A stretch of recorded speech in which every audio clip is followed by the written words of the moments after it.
जय हिंद दोस्तों, स्वागत है हमारे YouTube चैनल राज स्टडी जीएस पे। दोस्तों, इस वीडियो में हम साइंस के बहुत ही महत्वपूर्ण प्रश्न देखेंगे जो कि आने वाले एग्ज़ाम के लिए काफ़ी फ़ायदेमंद होगा। इस वीडियो में हम सभी प्रीवियस ईयर के प्रश्न लेकर आए हैं तथा साथ में जो भी एक्स्ट्रा पॉइंट बनेगा उसको भी हम डिस्कस करते चलेंगे। तो चलिए शुरुआत करते हैं पहले प्रश्न से। पहला प्रश्न है कि स्वस्थ मानव के शरीर में रक्त की कुल मात्रा कितनी होती है? तो इसका राइट आंसर होता है ऑप्शन नंबर सी, शरीर के वजन का 7%। मनुष्य के शरीर में रक्त की कुल मात्रा शरीर के वजन का 7% यानी लगभग 5 से 6 लीटर ब्लड पाया जाता है। यदि हम रक्त के अध्ययन के बारे में देखेंगे तो रक्त के अध्ययन को हेमेटोलॉजी कहा जाता है। हेमेटोलॉजी कहा जाता है और रक्त का पीएच मान 7.4 होता है यानी रक्त हमारा हल्का क्षारीय होता है। रक्त के बारे में और पॉइंट देखेंगे तो रक्त का जो लाल रंग होता है वह हीमोग्लोबिन नामक वर्ण के कारण होता है। हीमोग्लोबिन नामक वर्ण के कारण होता है रक्त का लाल रंग। नेक्स्ट देखते हैं कि पचे हुए भोजन में मौजूद विषैले पदार्थ का कौन सा अंग अवशोषण करता है? तो इसका राइट आंसर है ऑप्शन नंबर डी, यकृत। पचे हुए भोजन में मौजूद विषैले पदार्थ का अवशोषण यकृत के द्वारा किया जाता है और यकृत जो है हमारा सबसे बड़ी ग्रंथि है। मनुष्य की सबसे बड़ी ग्रंथि है यकृत है। और यकृत से एक और प्रश्न पूछता है कि विटामिन ए कहाँ संचित होता है? तो विटामिन ए यकृत में ही संचित होता है। विटामिन ए यकृत में संचित होता है। विटामिन ए का रासायनिक नाम देखेंगे तो इसका रासायनिक नाम रेटिनॉल होता है और यह हमारे शरीर के यकृत में संचित होता है। वृक्क के बारे में देखेंगे तो शरीर में वृक्क का काम रक्त को छानना होता है और यह उत्सर्जक अंग की तरह कार्य करता है। अग्नाशय के बारे में देखेंगे तो अग्नाशय के बीटा सेल से इंसुलिन नामक हार्मोन का स्राव होता है। काफ़ी महत्वपूर्ण पॉइंट्स है। नेक्स्ट देखते हैं कि नवजात शिशुओं में हड्डियों की संख्या लगभग कितनी होती है? तो इसका राइट आंसर है ऑप्शन नंबर सी, 300। नवजात शिशुओं में हड्डियों की संख्या 300 होती है जबकि वयस्क मनुष्य में हड्डियों की संख्या 206 होती है। हड्डियों के बारे में देखेंगे तो हड्डियों के अध्ययन को ऑस्टियोलॉजी कहा जाता है। यदि हम देखेंगे तो फीमर जो होता है, जांघ की हड्डी, यह हमारे शरीर की सबसे बड़ी हड्डी होती है। वहीं छोटी हड्डी की बात करेंगे तो कान में पाई जाने वाली स्टेपिस जो हड्डी है वह सबसे छोटी हड्डी होती है। सबसे बड़ी हड्डी फीमर होती है और सबसे छोटी हड्डी जो है स्टेपिस, यह कान में पाई जाती है और यह सबसे छोटी हड्डी होती है। हड्डियों के अध्ययन को ऑस्टियोलॉजी कहा जाता है। वयस्क मनुष्य में हड्डियों की संख्या 206 और नवजात शिशुओं में हड्डियों की संख्या 300 होती है। नेक्स्ट देखते हैं कि पाचन क्रिया में प्रोटीन निम्न में से किस पदार्थ में बदल जाते हैं? तो इसका राइट आंसर है ऑप्शन नंबर सी, एमिनो अम्ल। पाचन क्रिया में प्रोटीन एमिनो अम्ल में बदल जाता है। हमारे शरीर में प्रोटीन 20 प्रकार का आवश्यकता होता है। 20 प्रकार के प्रोटीन की आवश्यकता होती है जो कि 10 प्रकार के प्रोटीन का निर्माण जो है हमारा शरीर खुद ही करता है और 10 प्रकार के प्रोटीन हमें भोजन से प्राप्त करते हैं। नेक्स्ट देखते हैं कि मानव हृदय में कितने चैम्बर्स का बना होता है? मानव हृदय में कितने चैम्बर्स होता है? तो इसका राइट आंसर है ऑप्शन नंबर ए, केवल 4। मानव हृदय में 4 चैम्बर पाए जाते हैं जिसमें इसको बोलते हैं दायां अलिंद, नीचे वाले को बोलते हैं दायां निलय और इसको बोलते हैं बायां अलिंद और इसको बोलते हैं बायां निलय।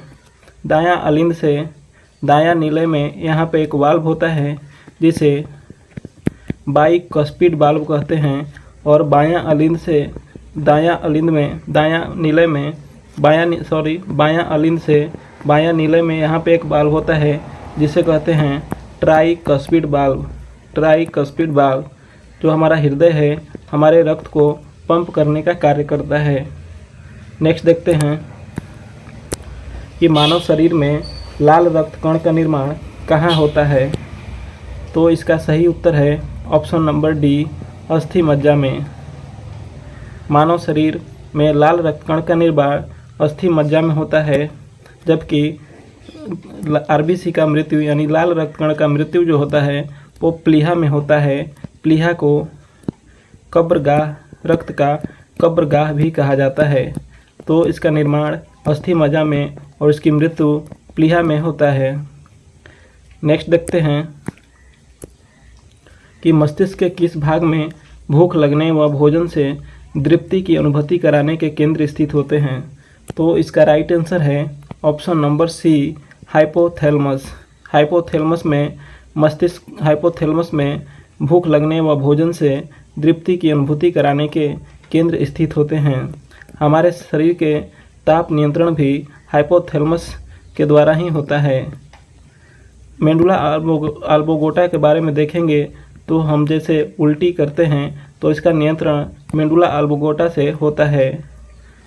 मस्तिष्क के बारे में देखेंगे तो मस्तिष्क 3 भाग में बटा हुआ है। सबसे आगे वाले भाग को प्रमस्तिष्क, मध्य में भाग को मध्य मस्तिष्क और पीछे वाले भाग को पश्च मस्तिष्क कहा जाता है। नेक्स्ट देखते हैं कि मानव शरीर के किन कोशिकाओं में सबसे कम पुनर्योजन शक्ति होती है, यानी सबसे ज़्यादा निर्माण होने की शक्ति किस में होती है, सबसे कम किस में होती है। तो इसका राइट आंसर हो जाएगा मस्तिष्क कोशिकाएं। मस्तिष्क कोशिकाओं में सबसे कम पुनर्योजन की शक्ति होती है। यदि आपके मस्तिष्क में कोई भी कोशिकाएं खराब होती है तो उसको बनने में सबसे ज़्यादा समय लगता है, यानी उसका जो पुनर्योजन होता है सबसे कम होता है।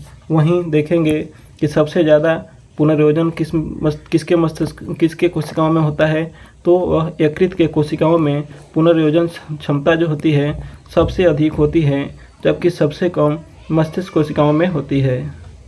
नेक्स्ट देखते हैं कि तंत्रिका तंत्र की लघुत्तम संरचनात्मक तथा शरीर क्रियात्मक इकाई कौन सी है। तो इसका राइट आंसर है ऑप्शन नंबर डी, न्यूरॉन। तंत्रिका तंत्र की लघुत्तम संरचनात्मक तथा शरीर क्रियात्मक इकाई न्यूरॉन को कहा जाता है। तंत्रिका तंत्र कोशिका जो होती है, कोशिका का सबसे बड़ी कोशिका जो होती है तंत्रिका कोशिका होती है। नेक्स्ट देखते हैं कि मानव शरीर की सबसे बड़ी कोशिका कौन सी है।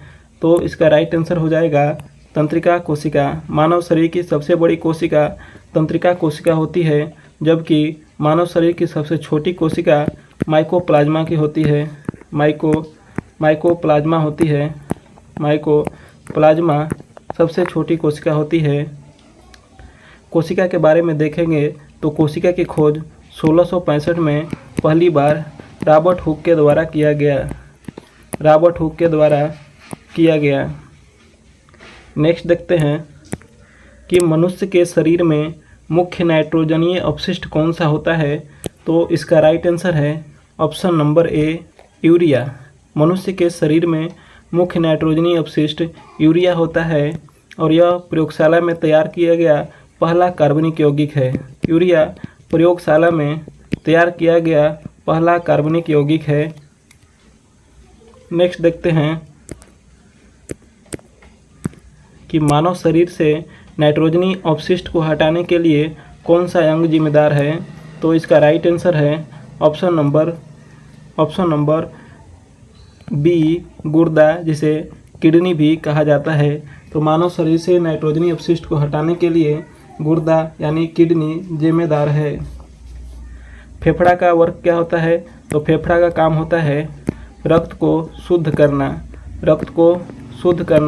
फेफड़ा का काम होता है। रक्त को पंप करने का काम हमारा हृदय करता है और शुद्ध करने का काम हमारा फेफड़ा करता है। नेक्स्ट देखते हैं कि मूत्र का पीला रंग किसकी मौजूदगी के कारण होता है। तो इसका राइट आंसर है option number D, urochrome. Urochrome के कारण मूत्र का रंग पीला होता है और मूत्र में सबसे ज़्यादा यूरिया पाया जाता है। नेक्स्ट है कि कृत्रिम गुर्दा निम्नलिखित में से किस सिद्धांत पर कार्य करता है? तो इसका राइट आंसर है ऑप्शन नंबर सी, डायलिसिस। कृत्रिम गुर्दा डायलिसिस के सिद्धांत पर कार्य करता है। नेक्स्ट है कि मानव शरीर में यूरिया की अधिकतम मात्रा किसमें पाई जाती है? तो इसका राइट आंसर है ऑप्शन नंबर सी, मूत्र में। मानव के शरीर में यूरिया की अधिकतम मात्रा मूत्र में पाया जाता है।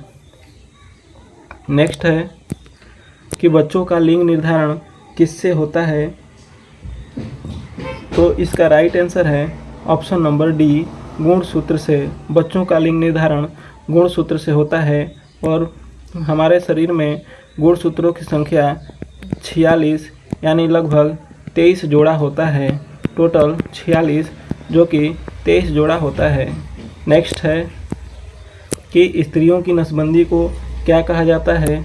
तो इसका राइट आंसर है ऑप्शन नंबर बी, ट्यूबकोटोमी। स्त्रियों के नसबंदी को ट्यूबकोटोमी कहा जाता है। वहीं पुरुषों के नसबंदी को देखेंगे तो उसको वैस्कोटोमी कहा जाता है। पुरुषों के नसबंदी को वैस्कोटोमी और स्त्रियों के नसबंदी को ट्यूबकोटोमी कहा जाता है। नेक्स्ट है कि मनुष्य के शरीर में पाई जाने वाली कौन सी ग्रंथि वाहिनी विहीन है? तो इसका राइट आंसर है ऑप्शन नंबर सी, अंतःस्रावी ग्रंथि। मनुष्य के शरीर में पाई जाने वाली वाहिनी विहीन ग्रंथि अंतःस्रावी ग्रंथि होती है और इसमें हार्मोन का स्राव होता है। अंतःस्रावी ग्रंथि से हार्मोन का स्राव होता है, जबकि बाह्यस्रावी ग्रंथि से एंजाइम्स का स्राव होता है। नेक्स्ट है आँख के किस भाग पर वस्तु का प्रतिबिंब बनता है? तो इसका राइट आंसर है option number D, retina. Retina पर वस्तु का प्रतिबिंब बनता है और इस पर बनने वाला प्रतिबिंब उल्टा वास्तविक और वस्तु से छोटा बनता है। जब किसी व्यक्ति को आँख दान दिया जाता है तो उसमें कार्निया को दान दिया जाता है और हमारे आँख में एक वायरस से होने वाला बीमारी है जिसका नाम ट्रेकोमा है, जो कि बार बार पूछा जाता है कि ट्रेकोमा बीमारी हमारे किस अंग से संबंधित है? तो यह आँख में होता है, वायरस के कारण होता है। नेक्स्ट देखते हैं कि थायराइड ग्रंथि थायरॉक्सिन नामक एक हार्मोन का उत्पादन करती है तो इसका राइट आंसर है कि उपापचयी दर को नियंत्रित करता है। थायरॉक्सिन हार्मोन उपापचयी दर को नियंत्रित करता है। नेक्स्ट है आपातकालीन स्थिति के दौरान कौन सा हार्मोन उत्सर्जित होता है? तो इसका राइट आंसर है option number A, adrenaline hormone. Adrenaline hormone आपातकालीन स्थिति के दौरान उत्सर्जित होता है और इसे लड़ो उड़ो हार्मोन्स भी कहा जाता है। नेक्स्ट है कि मानव शरीर की कौन सी ग्रंथि ऐसी है जिसका संबंध शरीर के उत्तेजना से है? तो इसका राइट आंसर है ऑप्शन नंबर सी, अधिवृक्क ग्रंथि। अधिवृक्क ग्रंथि का संबंध शरीर के उत्तेजना से है। नेक्स्ट है कि रक्त जमने में किस तत्व की भूमिका होती है? तो इसका राइट आंसर है ऑप्शन नंबर बी यानी कि कैल्शियम की भूमिका रक्त को जमने में होती है और कैल्शियम के परमाणु संख्या 20 होता है। Fe यानी लोहा के बारे में देखेंगे तो इसका परमाणु संख्या 26 होता है। यदि Mg यानी मैग्नीशियम के बारे में देखेंगे तो इसका परमाणु संख्या 12 होता है। नेक्स्ट है